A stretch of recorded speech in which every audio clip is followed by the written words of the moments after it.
suggestion PPK haibiga asha to ile chapul mukti thamjari ngasi lamlai bazar the pangthok cheri ba duga puja ki festival siga maram lai mari leinana pangthok chegadar ba lila sida saru yabir puna makwahan mukta taram lok cheri thagat cheri aduna ngasi duga puja festival gi nungai ba kumai marak asida election si koisalaktrabanina mayam election gi matang da khanna nai na ba ki program amatang pangthok si kari kai yam nungai chei ado khanna nai na ba si he na mapung phana ba gi damakta aikoi khakna khanna ba di pangang gang na raga khanna raga to ki bise aduna aikoi gi irak tagi hedok thoido na khanglaba abadi election gi amadi democracy gi matang de hedok thoido na khang hai ba meyo amatang aikoi gi irak ta lengsin do lei maha du de tikana sulate ai miyam gi mang da sak tak sage kauthok cheri ai gi yam ba seloi khuman thembu miyam mang thok pi rak bai da mak kauthok cheri ahu ba kuba ma ga loina na miyam no pi aduga tagat cheri yam ba aduga nasigi volunteer sing na seloi common theme ye khoi gi nasigi resource person da samlaba khudol matang tambi na bai da mak lo long ning sing cheri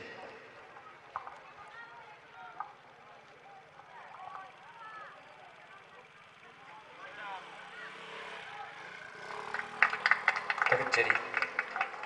makha tarak pasidi program ase makha satna bagi tamak tan si khanna nai na program ase haujen na bagi tamak ta yam seloi common theme da bai ka policy na seri thank you yamna nungaijai asigumba leibaki chiraba tanpham asidaida koigi election naction lakpaga loinana vote ki matangda khana neinaba ko sigumba thoram ama sinbiramba se aigidi aduga amuksu mafam chija aibu resource person ama oina baton tobirakpa yam laibak pabani khanjai volunteer singna panthoibi irat pamsibu suduga budane haibirame ase lamroi khanjai ko aduga ngasigi sigumba khana neina base asi hena nuaina ba haidana aina khanjabada ekoi khana neina ba wari watai gi mawongda ko kura usi yobire ine si yobi adune nuai gadra khanjai ko ngasigi khana gadaba hiramdi democracy haibasi karino aduga democracy chamba adugumba achumba asengba leiba ama oina na bo na ba matamda praja aikoi gi ithauda haibane ko aduna aikoi ahanbada democracy haibasi karino haibagi wahan thoksi khangmana khangmada yamna maru oigadra haidana khanjai aduna mayamgi maraktagi democracy haibasi karino haibagi matangna kita haibi ningba yobiribra aigi oiba democracy matangda moran tang thamjarage hoi hoi tasing no za democracy haibasi masi gaithel amani masi business to bomamani market amani oza gaithel haidi akoi leiba yonba sigumba toriba ko tang masa tan habi biabra ai mek sing ai jigoza Haibi. ai koina business to bomatamda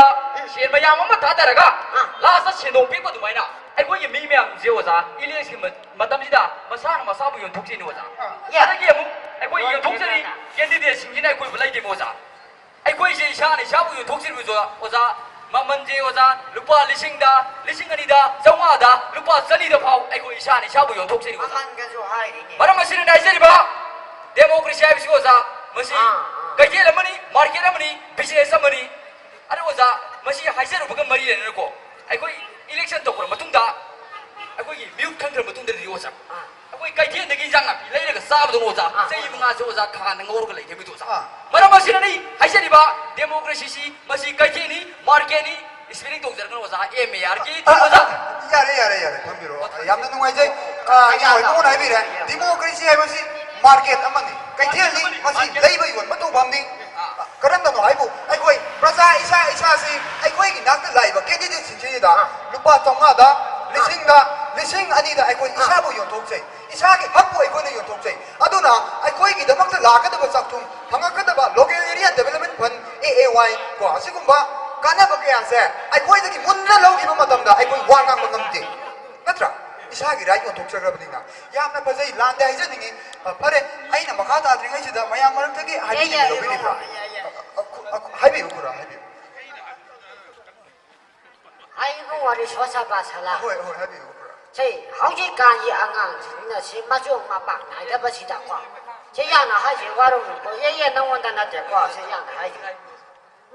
제 약코이디 과시 이빠코이디 제 자발란 것도 나럭이버니 제 모호이기 사이에 코이나가 발리니 마땅히 약코이래 내 하이디 바과 Hoi hoi. 제 데모크라시 제 가리노 약코이 문나 강바자니 제 약코이는 나하오 이 아이디 전화를 내 거이봐 과 Hai di kura. Kura yamna nungai jeng ngasai Japan lagi macam dah hak theng ada theng nabi rakwai koi kura hoge koi ke wari chana pangba yam lagu ba bani kanjai adu da ngasi ki khana nei nare ba hiram sida chinchal laga hai bata re ko kura democracy ki wa tuk tak kitang changjat bi ya bara 예, 하이 제 데모크라시 하이디 과 제 데모크라시 하이디 제 박디 타박도 마두니 봐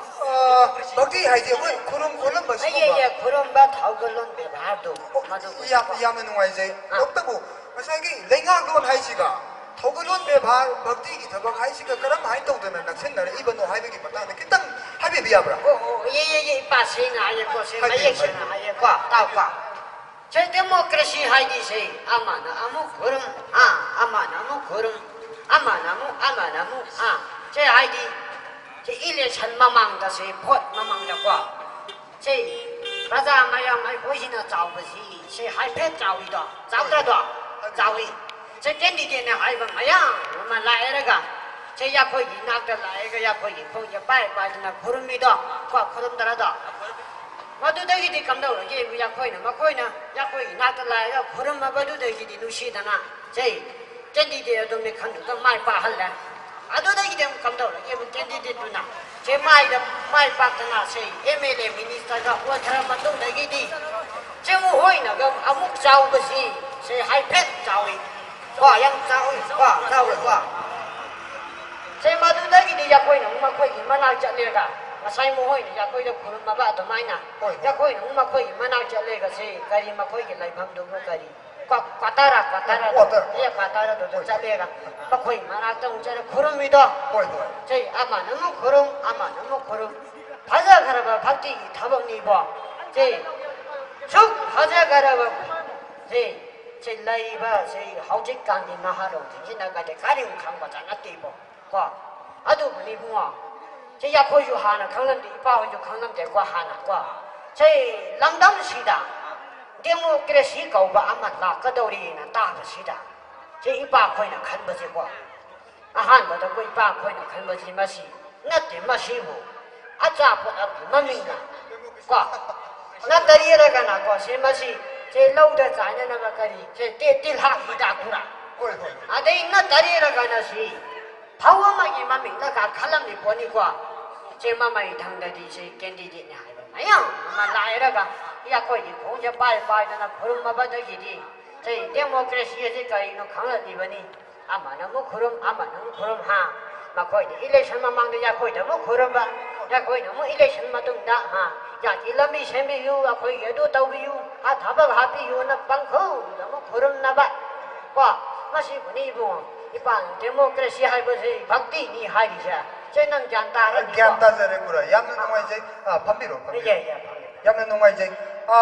aikoina hojik khange madudi democracy haibasi yamna fajaba kaithel amani ko aduga amoksu quran haibadi ke koi tare khange madudi democracy haibasi bhakti ki thaba ama namu kuram ko haibadi ai ki khong ji dei da candidate chinchina lupa tonga da lising ani da eka thare ra ga koi na se la kuram maduri bani ma bi chatum taba ma kai kapsin na dori bani ko aduga amuk ai koi da kurumam do ai koi na ma gi banglo da quarter da chatle hai ra ga lupa lakh kunthra nipu yakai dong ko koi na kurum ba ko asemi democracy ai bhakti ki thabak natra kura 좀이 yamna 바다가 project masi 박디 da de hai chani gi ai makha ta jar ko yara ba natra ga maya marak ta gi sir hai bi Sir, democracy I was the Huran Basino Pan Malay. Sumdramaya. Sumdramaya. Sir, election Tha Ani Ung Tangar Kanda, JCB Tata Dipper, Roller Karapologa, Kumba Lupan Labi Soka, Simon Satinarani. I do the letter, sir, saying see how I kerosene carriers in Nerani. Mayam Suna, Muxing, I don't need the kill. 이빠지야 왜 끼우려 봐도 Sir, I do a second but talks to me, ma'am, not in my Mokoli Baxi. 야 좀만 봐 Moi kumene le ba se par bina moi ne election mamang thada ki ba paisa mayam do hatina na ho na bada parsa ki tung fra la kuma sa ta sa sumi gusa ꯍꯥꯏꯕꯤꯌꯨ ꯑꯗꯨꯅꯅꯦ ꯑꯩꯅ ꯍꯥꯏꯖꯔꯤꯁꯦ democracy ꯍꯥꯏꯕꯁꯤ ꯍꯨꯔꯥꯟꯕꯁꯤꯡꯅ ꯄꯥꯟꯕ ꯂꯩꯕꯥꯛꯇꯨꯅꯤ ꯁꯥꯔ ꯌꯥꯔꯦ ꯌꯥꯔꯦ ꯑꯩ ꯃꯃꯨꯠ ꯇꯥꯅ ꯒ꯭ꯌꯥꯟ ꯇꯥꯖꯔꯦ ꯐꯝꯕꯤꯔꯣ ꯑꯩ ꯃꯈꯥ ꯇꯥꯖꯔꯛꯑꯒꯦ ꯁꯥꯔ ꯀꯔꯤꯝꯇꯒ ꯍꯪꯖꯧꯒꯦ ꯁꯥꯔ ꯍꯥꯏꯌꯨ ꯁꯥꯔ ꯑꯦꯂꯦꯛꯁꯟꯁꯤꯕꯨ ꯀꯌꯥꯝ ꯋꯥꯠꯂꯤꯒꯦ ꯁꯥꯔ ꯏꯂꯦꯛꯁꯟ ꯀꯨꯏꯗ꯭रे ꯊꯥ 2-3 ꯈꯛꯇ ꯉꯥꯏꯔꯦ ꯁꯥꯔ ꯌꯥꯝ ꯅꯨꯡꯉꯥꯏꯔꯦ ꯁꯥꯔ ꯑꯗꯨꯗꯤ ꯉꯥꯏꯈꯣ ꯀꯣꯏꯅ ꯑꯣꯏꯕꯀꯣ ꯗꯤꯃꯣꯀ꯭ꯔꯦꯁꯤꯕꯨ ꯈꯝ ꯊꯦꯡꯅ ꯁꯤꯗꯕ ꯌꯥꯕ ꯁꯤꯗꯔꯦ ꯍꯥꯏꯔꯒ ꯉꯁꯥꯏꯒꯤ ꯏꯂꯦꯛꯁꯟ ꯂꯥꯛꯑꯀꯥꯟꯗ ꯅꯪ ꯅꯨꯡꯉꯥꯏꯔꯦ ꯍꯥꯏꯔꯤꯁꯦ ꯑꯩ ꯃꯔꯝ ꯑꯃ ꯁꯣꯏ ꯂꯩꯔꯝꯅꯤ ꯊꯥꯖꯩ ꯍꯥꯏꯌꯨꯗꯅ ꯁꯥꯔ ꯂꯩꯖꯩ ꯍꯥꯏꯖꯒꯦ ꯁꯥꯔ ꯍꯣꯏ ꯍꯣꯏ ꯁꯥꯔ ꯑꯦꯂꯦꯛꯁꯟ ꯂꯥꯛꯑꯅꯤ ꯁꯥꯔ ꯑꯦꯂꯦꯛꯁꯟꯒꯤ ꯀꯦꯝꯄꯦꯟ ꯑꯃꯨꯛ ꯂꯥꯛꯑꯅꯤ ꯁꯥꯔ ꯑꯗꯨꯗꯒꯤ ꯀꯣꯏꯕ ꯆꯠꯄ ꯆꯥꯕ ꯊꯛꯄ ꯍꯣꯏ ꯃꯍꯤ ꯃꯅꯥꯏ ꯁꯥꯔ ꯂꯩꯗꯅ ꯁꯥꯔ ꯑꯩꯅ ꯄꯥꯈꯪ ꯃꯆꯥ ꯑꯗꯒꯤ ꯄꯥꯈꯪ ꯃꯆꯥ ꯗꯦꯇꯤꯡ ꯇꯧꯔꯅꯤ ꯁꯥꯔ ꯑꯗꯨꯗ ꯅꯠꯇꯦ ꯃꯥꯒꯤ ꯀꯦꯟꯗꯤꯗꯦꯠ ꯊꯣꯛꯂꯛꯄꯁꯤꯡꯗꯨ ꯁꯥꯔ ꯀꯦꯟꯗꯤꯗꯦꯠ 4-5 ꯊꯣꯛꯂꯛꯄꯗꯨꯅ ꯑꯩꯉꯣꯟꯗ ꯚꯣꯠ ꯊꯥꯗꯕꯤꯌꯨ ꯑꯩꯈꯣꯏꯗ ꯚꯣꯠ ꯄꯤꯕꯤꯌꯨ ꯍꯥꯏꯗꯅ ꯇꯧꯔꯅꯤ ꯑꯗꯨꯗꯒꯤ ꯁꯥꯔ ꯑꯃꯅ ꯑꯃꯨꯛ ꯑꯩꯉꯣꯟꯗ ꯚꯣꯠ ꯊꯥꯗꯕꯤꯌꯨ ꯍꯥꯏꯔꯅꯤ ꯑꯩꯅ ꯑꯃꯨꯛ ꯃꯊꯪ ꯑꯩꯈꯣꯏ ꯄꯩꯁꯥꯗ ꯑꯃꯗꯤ ꯇꯥꯞ ꯑꯃꯗꯤ ꯐꯠ ꯁꯥꯔ ꯑꯗꯨꯗꯤ ꯀꯤ ꯂꯥꯎꯅ ꯍꯥꯞꯆꯤꯟꯈ꯭ꯔꯅꯤ ꯁꯥꯔ ꯍꯩꯔꯦ ꯁꯥꯔ ꯑꯗꯨꯗꯤ ꯅꯠꯇꯦ ꯂꯣꯏꯗ꯭ꯔꯤ ꯁꯥꯔ ꯑꯃꯨꯛꯁꯨ ꯍꯥꯏꯌꯨ ꯚꯣꯠ ꯂꯥꯛꯑꯅꯤ ꯁꯥꯔ ꯃꯥꯏ ꯀꯦꯟꯗꯤꯗꯦꯠꯗꯨꯅ ꯑꯩꯉꯣꯟꯗ ꯊꯥꯗꯕꯤꯌꯨꯀꯣ ꯍꯣꯔꯦꯟ ꯆꯪꯕꯗꯒ ꯊꯥꯗꯕꯤꯌꯨꯀꯣ ꯍꯥꯏꯔꯅꯤ ꯁꯥꯔ ꯃꯗꯨꯗ ꯀꯔꯤꯒꯨꯝꯕ ꯈꯔ ꯑꯃꯁꯨ ꯄꯤꯁꯤꯜꯂꯛꯑꯅꯤ ꯁꯥꯔ ꯑꯩꯅ ꯑꯃꯨꯛ ꯇꯥꯞ ꯂꯧꯁꯤꯜꯂꯅꯤ ꯑꯗꯨꯒ ꯑꯩꯅ ꯉꯁꯥꯏ ꯄꯩꯁꯥ ꯌꯥꯝ ꯄꯤꯔꯛꯄ ꯃꯤꯗꯨ ꯁꯥꯔ ꯑꯗꯨꯗ ꯑꯩꯅ ꯑꯄꯥꯝꯕꯗꯨꯗ ꯆꯪꯁꯤꯜꯂꯒ ꯀꯤ ꯂꯥꯎꯅ ꯅꯝꯃꯅꯤ ꯁꯥꯔ ꯑꯗꯨ ꯑꯃꯨꯛ ꯍꯜꯂꯒ ꯊꯣꯛꯂꯛꯑꯀꯥꯟꯗ ꯁꯥꯔ ꯉꯁꯥꯏꯒꯤ ꯃꯨꯛꯇꯨ ꯁꯥꯔ ꯁꯠ ꯇꯩꯊꯣꯛꯑꯒ ꯁꯥꯔ मधुद केंद्रीय 4-5 होती सर आई था तो कुछ 4-5 ने सर फंजाई वेरी गुड याद नगारी सर अदु याम हाइरे यारे सर कंत तो इलेक्शन कैंपेन तो कोई सक्सा हाइजन अब माम यावरानी सा अदुदी मोइने पिरको पैसासिंग अदि मोइने साइ येलखि पैसासिंग सा आई हक्सांग जे पाजबनी सर थाक दरिनी सर अदुनी सर आई गाइजे सर इलेक्शन से हाइंग मको यानी सर आई यारे मो फमा नंग सरू के जे थोक यारे फमला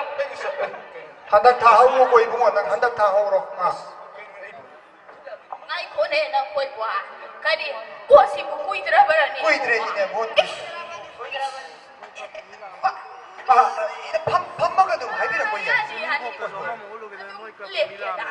đi bộ ngoà nãy nè là hăng ninh lì bát đi nè anh bị cái đi xuống nát tè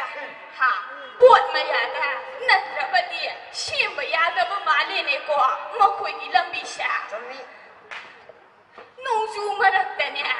lấy ngang khởi động chạy xin đi làm đàn anh nè mà mang lấy đặt ta phải chạy chính là cả tu bắt được cái tiệc khi ba nãy nè cái phong đi này bộ ngoà ya madu ya su hakun do ya tau i kwa sei ku hau da bai wa ku hau da bai wa nãy này bắt phải đã ya đã ba ka di ya pha ga da ni phải ibu ngoà masih dah sunatri nè isu nupa amang khang ta lấy ra ba do buat ki game sang li ba ni hai da na nè mai ya pun ba yaw ba da ki hau sing ti yu ki kharung da lu pe da na mama adu su nè ma khak da adu kai na khare ibu ngoà hau sing she yam na lu re nè he buat mai ya ki buat jen ma wa da na ba ni hai da na nè mi theng na ba muk na ba ngom na ba ni hai da na nè angang na ha I thori ba kaya da ni bungwa ma khoi ni manam nam da bi ka hai ni ne he wo khai bi ka su hai ni bungwa madu karashi khuba ye ni hai ni bungwa bele ko amu khan na la pi ra no bot ka isu nu ba do bot he ma tun ka ni ma ni ni sha do kun ba ngam je na ba ni hai da na ne nganu yen kuran ba da ki hau jik ti lấy cái mày á chẳng đến nè manu kamado không là đi bên đi bung à cái nó ine khabar na kanung tiya yaw ba sengduk se ni diaw ba nganu kamado du ine gi isong hay thôi là cái này năng quá phát ra đi nè đi bung à mình ngâu sẽ phát ra đi đó à tụi nè mà chả mà su cái đó mà thằng mình ngâu sẽ không là làm tên những ai kia nè bộ sẽ amok hắn là áp đi ra nuôi bung à nãy nè đi nè bộ sẽ khi nè sok ade gara ba bhakti ki thaba ga ji ba amu halla anu ai na nó quỳ để ta sao lam pi no đã được mayam yare ai makha tazarage yamna nungaijai mayam di mot akoina loina tare madudi inoi bungona ahan badai bi re democracy haibasi kai thel amani ko mathangda qur'an haibiri democracy haibasi yamna badaba bhakti ki thabak hai ba aduga somgi inoi bungoni yamna harau gre vote la gre yam nungai gre andak ki matang ji noi ho ro ko aduga tamjadai sa ini di ke dora vote ꯂꯥꯛꯀꯅꯤ ꯈꯟꯕꯗ ꯃꯤ ꯄꯥꯏꯔꯦ ꯀꯣ ꯆꯨꯝꯃꯤ ꯑꯁꯤꯒꯨꯝꯕ ꯅꯪꯗꯤ ꯄꯥꯏꯔꯦ ꯏꯅꯦꯒꯤ ꯏꯁꯨ ꯅꯨꯄꯥ ꯂꯥꯏꯕꯛ ꯊꯤꯕ ꯊꯧꯗꯣꯛ ꯉꯥꯅꯨ ꯀꯃꯥꯟꯗꯣ ꯁꯤꯒꯨꯝꯕ ꯀꯌꯥ ꯑꯃ ꯁꯃꯥꯖꯁꯤꯗ ꯊꯣꯛꯂꯛꯇꯅꯕ ꯍꯣꯠꯅꯕ ꯃꯇꯝꯗ ꯚꯣꯠꯁꯦ ꯑꯃꯨꯛ ꯍꯟꯅ ꯂꯥꯛꯄꯤꯔꯅꯨ ꯍꯥꯏꯔꯤ ꯃꯁꯤ ꯄꯨꯝꯅꯃꯛꯁꯦ ꯀꯔꯤꯅꯣ ꯑꯣꯏꯍꯜꯂꯛꯄꯅꯣ ꯍꯥꯏꯕ ꯃꯇꯝꯗ ꯑꯩꯈꯣꯏ ꯏꯁꯥꯅ ꯊꯣꯛꯍꯟꯖꯕꯅꯤ ꯍꯥꯏꯕꯁꯦ ꯍꯥꯏꯃꯟꯕ ꯊꯣꯛꯂꯣꯏ ꯍꯥꯏꯅ ꯌꯥꯝ ꯈꯜꯂꯤ ꯈꯟꯗꯣꯛꯅꯗꯣꯅꯤꯀꯣ ꯑꯩ ꯃꯔꯤꯛ ꯆꯨꯝꯅ ꯍꯥꯏꯖꯔꯛꯀꯦ ꯑꯥ ꯑꯍꯥꯟꯕꯗ ꯍꯣꯏ तसेंना अखोइना तमजरुबा खंजरुबा डेमोक्रेसी की वाहनथोकतुबा ngasi अखोइना मिटना उरिबा नाना तारिबा मयामसिग लोइना पुंकेट खेनरे डेमोक्रेसी हाइबदी प्रजा अखोइगी दमकता इसाना सेमजबा अदुगुम्बा लेंगाक सासन अदुबुनी मसिदा इलेक्शन हाइबदी मिखल तोबको अखोइगी मिहुत खनबा हाइबसिनाको ngaklau oiduna yanglen saru oiduna democracy बु मपांगल कलहल हाइबा इलेक्शन असिदनी ngasi अखोइना असोइबा मा थेंगरिबसे इलेक्शन लापा मतमदा अखोइ मिहुत खनबा हैत्रे अखोइना अराबा मिहुत खले मदुना कैदौरे अखोइ ngasi थेंगरिबा खोतना कया बन ब्लॉकेट स्ट्राइक मई थाबा असिगुम कया से अखोइगी असेंबा मिहुत खलहौदबदुना ओहेलकपनी हाइदना ए हाइजगे सोमिनी हे को अखोइना मिहुत न्यायदना खल्ली इलेक्शन लापा मतमदा कनाबु खल्ली नो इबुमुना हाइबिगिबा अखोइ बु पैसा याम न पीदना लेबा गबा अदुगुम मिदुबु अखोइ मिहुत ने हाइदना खल्लेबा को सोमिना अदुगा मसाइ कुरान हाइबिगिबा होय इलेक्शन लापा मतमदा था अनि उहुम खतंग ngaira kanda kuragi khongda tura kapkiba अदुगुम्बा सासिनबा पी चदुम तहनबंग ममीदुबु मिनुंगसिगी मिजेंगा कुराना भोट पिसल्ले को कुरागी नाकदा भोट यौरक्त्रिङैदा नोंगदा अखुरमब्रा अदुदि खुरमदे मसिनी अदुगी मथक्ता ngасai ino युमुना हाइबिगिबा डेमोक्रेसी हाइबिसे कुरान मजेगी लेंगांग सासननि हाइबको नत्रा मसिना येंगसि था अनि उहुम खतंग ngaira मतमदा भोटकी मसिनागी सिदा जेसीबी पुरानी अदुगा टिम्बर खरा थादरअनी लेरा खुलक थोलिबनी हाइदना लेखोम लेनांग कया दुमु थादरमनी अदुगा लांगोंग दुखों कया मसागी लेजरिबा जिंगसि थबक भरिबनी हाइदन लोइना कोथोगा थममनी मदुदगी कैदौरा इने होय मख्वांग थिए इने होय ख्वांग थिए मसी पुमनमकसे करिना थोगलकपनो हाइबा मतमदा मसाई अखोइना भोट थादबा हाइरुदबसे मसिना ओहलकपनी कुरा काइनों तइबुवा हाइबियु काइनो भोट थादबदि हाइने छै पारब गंजदा जिल्लाउ नमदा दबा चुमे भोट थादबा हाइबसे मदुनी तोमदबु कुराना ngसाइगी बैलेट पेपर जुदा नत्र हायरकना इलेक्ट्रॉनिक वोटिंग मशीन EVM अदुदा भोट थादगे हाइदना चंग नमद्रगै मिगुप्ता कुराना मी ममिंग पाइको पारिबदुदिदा मसीना करम मिनो आइना थादगदौरी ममीसी आइगी दमक्ता अखोइगी सेवा तोरकद्रा नत्रे हायरकना अखोइगी तुंगकदबा local area development fund AAY गी चाक्थुंग लाइरबा सिंगदे येदरकदबा चाक्थुंग मत्कदबा मीरा को असिगुम्बा सासिनबा मिहुला कपसिनबा लाउसिनबा मीरा हाइबदो मामना मुन्ना खल्ले हायरगा ओ मसीदी असेंग मतौरकदबा मिनो मसीदा लेरे हाइदना नंबदो अदुबुनी मामा मसाइगी ओ थादबारिसी अदुगी मथक्ता अमुसु भोट हाइबसे हौजिकति कुमहै अमा ओइरे फेस्टिवल अमा ओइरे लमदमजिदा लेरिबा लेकाइसिदा लेरिबा नहाजिंग अगांगसिंग भोट थादबा यादबदगी हौरगा इलेक्शन लाक हाइबसे मखोइदि मथुम मरांग हौइ को मथुम मरांग हौइ भोट लाकनि हाइबा मतमदा हराउबा पोइ करिगिनो ngसाइगी केम सिंगदा लेरिबा तौरिबा सारिबा केम्स को अदुदै चंगदना मतम मांगनगदौरिबा सोका सानगदौरि ज्वार सानगदौरि केरोम सानगदौरि अमदि इनेगी इसु नुपा गुम्बा नानु कमांडो को मोय गुम्बा कया आमा फत्रबा निशा कया आमा पिसंदुना ई तौरिबा नहासिंगु मांगनगदौरि इनेगी युंदा कुरागी युंदा लागा कैंडिडेट अमतना इसा इशुजिंगी लारिक येलरबा या अदुदि कनांबा लाके ये रोय निसादी कोकाई येलकनी असिगुम्बा कयासना समाजसे लोइना मांगनगदौरिबनी अदुना अखोइ पुनमकसे मसिदगी भोट थादबा हाइबताइ कुरा इने इनौसिं ग्यान ताबिदेको अखोइ भोट थादबा याम हाइसि लेबाकि दमकता तोरकदबा अदुगुम असेंबा मिहुतो मसिदगी अखोइ खल्लसि कुरा अदुगा असेंबा अचुम्बा मिहुन हाइरेगदि कना ओइगनि लमदम मसिगी दमकता लेकाइसिगी दमकता समाजगी दमकता कथोपा कीदबा मतम पामुदबा लाइरबा प्रजाबु नुसिबा अवा अना तारबा जिबु नुसिबा अदुगुम्बा मी सोइदन लेकाइ खुदिमक्ता लेरमगनि थाजै मखोइजिंदुबु अखोइना पैसा पाइदे हाइदना भोट थाददि पैसा खरा मितारुबदगी अखोइना ngaकी ओइबा नुंगाइबा फंगनबगिदमक पैसा खरा लौसेल हायरगा सासिनबसिबु अखोइना भोट पी अदुना ngसाइ हाइजगिबा अदुगुम्बा कथोपा कीदबा मतम मांगनबा पामुदबा लेकाइगिदमक ꯑꯗꯨꯒꯨꯝꯕ ꯃꯤꯍꯨꯠ ꯑꯗꯣ ꯉꯁꯤꯗꯒꯤ ꯑꯩꯈꯣꯏ ꯚꯣꯠ ꯄꯤꯔꯁꯤ ꯃꯥꯃ ꯈꯨꯔꯥ ꯄꯨꯝꯅꯃꯛ ꯑꯩ ꯏꯕꯨꯡꯉꯣ ꯀꯩꯒꯨꯝꯕ ꯑꯝꯇꯒ ꯍꯪꯍꯧꯈꯤꯒꯦ ꯍꯥꯏꯕꯤꯌꯨ ꯑꯩ ꯏꯕꯨꯡꯉꯣ ꯔꯤꯁꯣꯔꯁ ꯄꯥꯁꯜꯂꯥ ꯑꯍꯣꯏ ꯑꯍꯣꯏ ꯁꯤ ꯏꯕꯨꯡꯉꯣꯅ ꯍꯧꯖꯤꯛ ꯍꯥꯏꯕꯤꯈꯤꯕꯗꯀꯣ ꯁꯤ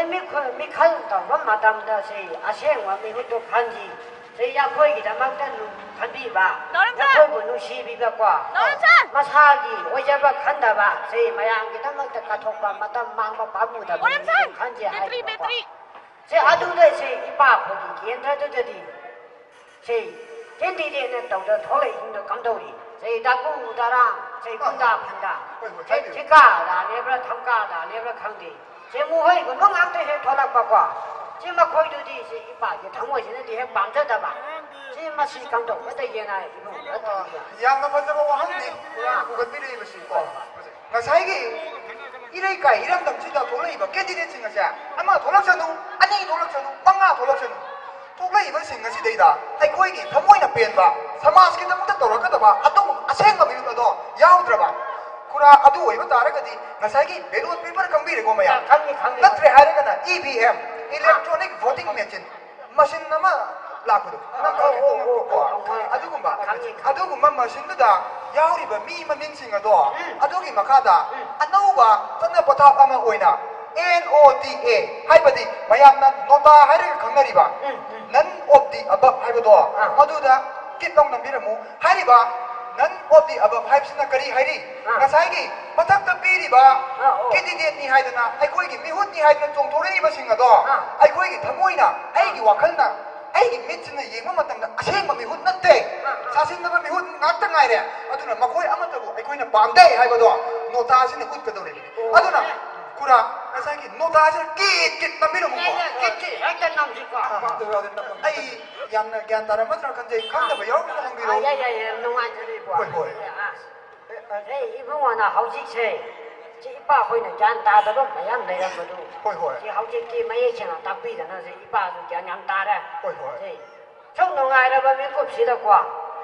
이빠도 제 차이 맞대마 거도 안 통자게 야이과 야는농아이제 sakbiu 야이과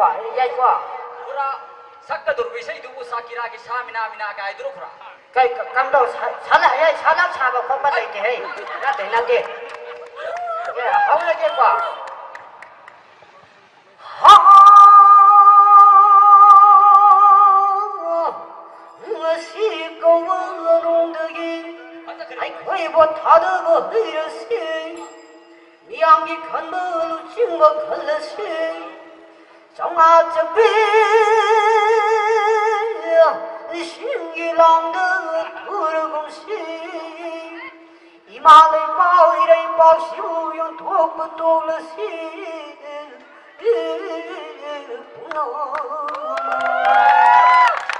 야 깜빡 놀라 그래 그라 이시 얘기 내가 시에 강 이시 잘해 그라 예 가족도 야 깜빡 그래 이제 누구 뭐야 이제 퍼져 있고 하이레바 이세이시면 아이고기 와클다 럭싱다 꼭다 юм자 기분 같답니다 뿌레가 레이나가 힘드나도 레이나가 이세이 뭐 역시면 슬로가노를 럭정고 이야기고 뭐야 아까 야이고 아두나 아이 하이제라게 아한거다 아이고이 것이 되게 보타다바 하이바 맞답니다 마ям나 하이레세 하이드나 마ям 분만 이동인비로 하이시보다 미양이 간발로 징바 하이레고 맞답니다 마ям 분만 칼라세 하이드나 아이고이 보타다 아이고다 이동인 비로고 어음수보다 정화서 비 리싱자 비기 랑다 하이바 맞답니다 마ям나 두르금세 하이드나 이동인 비로 아이고이보다 이마리바 이름담 요톡바 하이바 맞답니다 마ям 똑라세 하이드나 야야 하이 세세 마양 공식과 제 한것이 예예예 마ям 분만 로비로 이동인 비로 나오나 하이식과 마양과 아이고이 것이 되게 보타다봐 하이레 미양이 간발로 징바 할라이레 정화서 비 리싱자 비기 랑다 두르금세 이마리바 이름담 요톡바 마ям 분만 먹고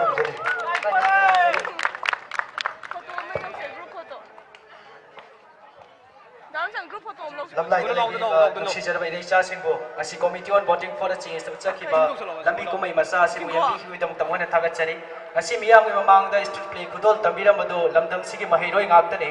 dam college modern college अमदी मणिपुर यूनिवर्सिटी की